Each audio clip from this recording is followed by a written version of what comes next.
বিশ্ব রাজনীতিতে যুক্তরাষ্ট্র ও চীনের প্রতিদ্বন্দ্বিতা নতুন কিছু নয়, তবে এবার বদলাচ্ছে সাধারণ মানুষের দৃষ্টিভঙ্গি। যুক্তরাষ্ট্রভিত্তিক গবেষণা প্রতিষ্ঠান পিউ রিসার্চ সেন্টারের সর্বশেষ জরিপ বলছে ৩৬টি দেশের মধ্যে ২৫টিতেই যুক্তরাষ্ট্রের চেয়ে চীনকে বেশি ইতিবাচকভাবে দেখছেন মানুষ।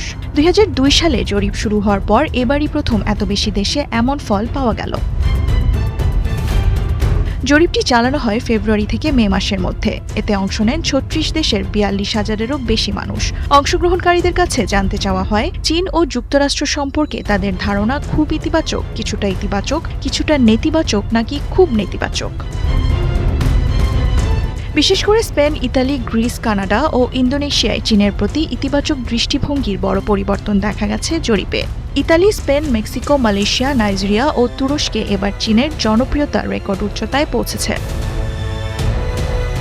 তবে সব দেশেই চিত্র এক নয়। যুক্তরাষ্ট্রের প্রতি এখনও বেশি সমর্থন রয়েছে ভারত, জাপান, দক্ষিণ কোরিয়া, ফিলিপাইন, পোল্যান্ড ও ইসরায়েলে। অন্যদিকে সবচেয়ে বেশি চীনপন্থী মত পাওয়া গেছে পাকিস্তানে, যেখানে প্রায় ৯০% মানুষ চীনকে ইতিবাচকভাবে দেখেন। বিপরীতে জাপানে এই হার মাত্র ১১%।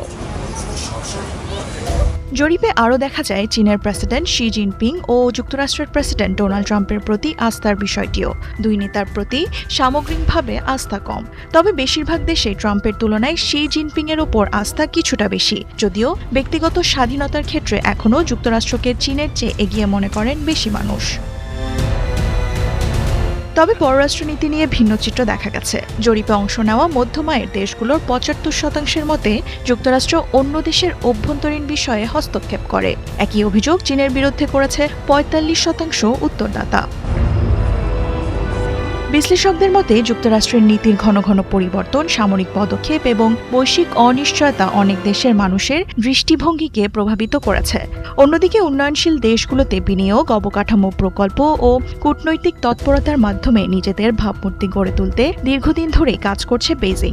তাই চীনকে নিয়ে ইতিবাচক ধারণা বাড়লেও শি জিনপিংয়ের কর্তৃত্ববাদী নেতৃত্ব নিয়ে প্রশ্ন এখনও রয়ে গেছে। দেওয়ান মুবাশশিরা হোসেন, ৭১।